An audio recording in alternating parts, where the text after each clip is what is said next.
Hello， 大家好，我是 K 爹。刚才大家看到的这个小片段呢，其实是这次体验服的最新内容啊。2周年飞艇派对这个模式一共分为3个阶段，每个阶段的内容也不是一样的啊。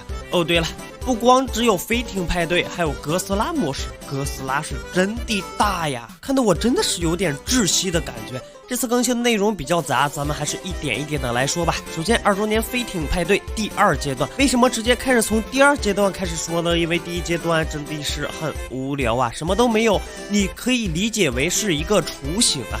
第2阶段就不同了，飞艇已经开放了，我们可以利用航线直接落在飞艇的内部，好像也只能利用航线飞到吧。看到这个小飞艇了吗？我本以为呢是陆地和飞艇的连接点，没想到坐上才发现不是那样的。它就像你平时去公园游玩时不想走了，突然就不想走了。公园有自己的公交车，不过只在公园内部行驶。总之，飞艇上还是很好玩的。唯一遗憾的是，目前应该没有第2种办法登上飞艇啊。如果有，也请各位观众朋友在评论区留言告诉我。因为这期视频我打算做成体验服总会啊，所以说只能帮你们了解一个大概。就比如飞艇上吧，玩法应该是有很多的，最牛的可能就是这个了。这是一个 DJ 台，可不要小看这个 DJ 台，它可以击飞敌人并造成伤害，不过攻击范围就需要靠你们来探索了。这里还有个瞭望塔，不过我觉得应该是出 bug 了，视角不能转动，或者就是差个队友啊。是 bug 还是差队友，这个也是靠你们自己去摸索了。哦，对了，差点忘了，这里还有一个饮料调制机，我本以为它可以调制出不同口味的，没想到啊，全都是一模一样的。这可能到正式服会有改进吧。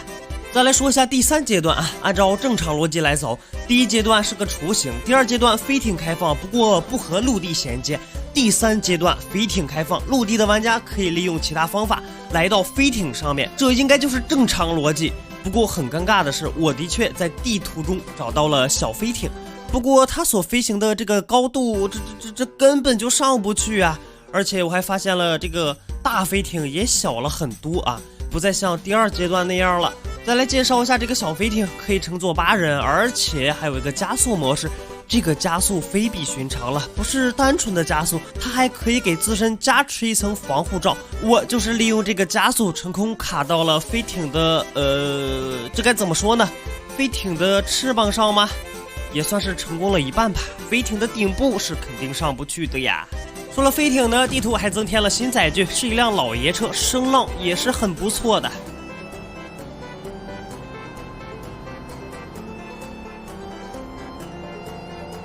最后我们来讲一下这个哥斯拉模式啊，地图中可以清晰的看到哥斯拉的行进路线以及其他怪物的分布地点。其他怪物呢没什么意思，无非就是打怪掉装备嘛。我们直接来到了距离哥斯拉最近的一个营地啊，这种营地的用处是什么呀？难道可以召唤终极武器吗？反正到目前为止我还不知道该怎么进去啊！完了，他来了呀！这种巨大的怪物总能给人一种压迫感，还记得之前的自胜模式吗？那种呢也很可怕，不过好歹是不能动的，不像这个哥斯拉太恐怖了。不对，这怎么停下来了呀？让你们感受一下我当时得有多慌啊，可以说是手足无措。不过我还是很好奇呀，他停下来不会就是想消灭我吧？不应该呀，难道说他是想消灭这个营地？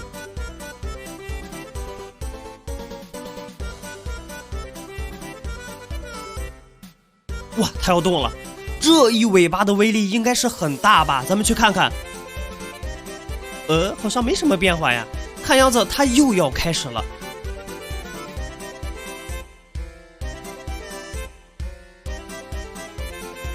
谁说威力小？谁说没变化？这不直接给我干掉线了吗？等我重新连接上以后，发现哥斯拉已经走远了，而营地的确是被摧毁掉了。除了这些以外，哥斯拉身上还会掉落一种名为哥斯拉结晶的东西，你们可以理解为是一种特殊的手雷，击中人以后呢会持续减伤，当然对哥斯拉是没有任何效果的啊。我本来打算找个人机试试，因为体验服嘛，玩家进来都是为了新模式，很少有人去主动攻击别人，我也是这么想的，所以这不是我自己害了自己。